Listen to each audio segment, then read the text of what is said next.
भारत और अमेरिका के बीच हाल ही में हुई ट्रेड डील को लेकर एक अहम और दिलचस्प अपडेट सामने आया है।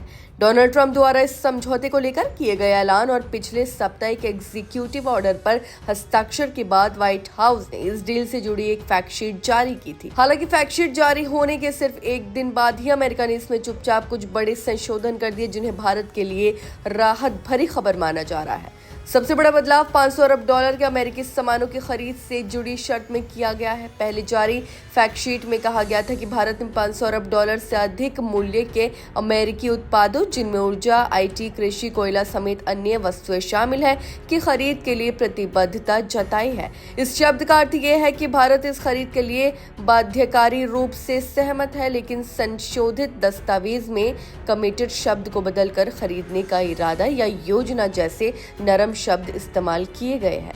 इसका सीधा मतलब यह है कि अब ये शर्त अनिवार्य नहीं रह गई है, बल्कि एक संभावित दिशा या इरादा मात्र है। इससे भारत पर कानूनी और औपचारिक दबाव कम हो गया है। वहीं व्हाइट हाउस द्वारा जारी मूल फैक्ट शीट में यह भी कहा गया है कि भारत सभी अमेरिकी औद्योगिक वस्तुओं और अमेरिकी खाद्य एवं कृषि उत्पादों की एक विस्तृत श्रेणी पर टैरिफ समाप्त करेगा या उन्हें कम करेगा। वहीं इसमें सूखे डीडीजी, लाल ज्वार, मेवे, ताजे और प्रोसेस्ड फल, कुछ दालें, सोयाबीन तेल, शराब, स्प्रिट और अन्य कृषि उत्पादों का उल्लेख था। लेकिन संशोधित संस्करण में कृषि शब्द को उत्पाद श्रेणी की सूची से हटा दिया गया है।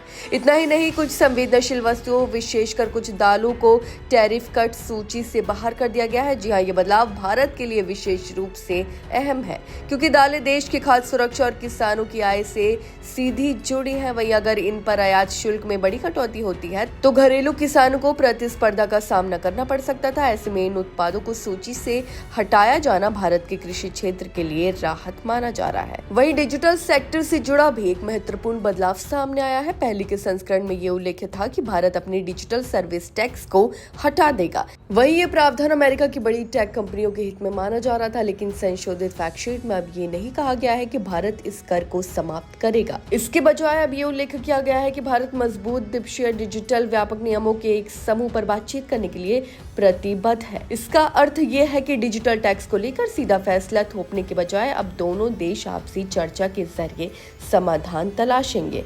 कुल मिलाकर फैक्ट शीट में किए गए ये संशोधन भारत के लिए सकारात्मक माने जा रहे हैं।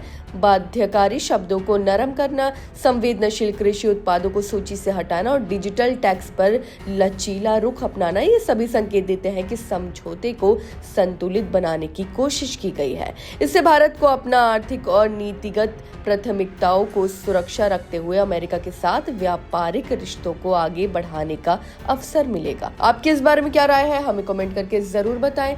फिलहाल इस खबर में बस इतना ही, और ऐसी ही तमाम खबरों को देखने के लिए देखते रहिए भारत एक्सप्रेस।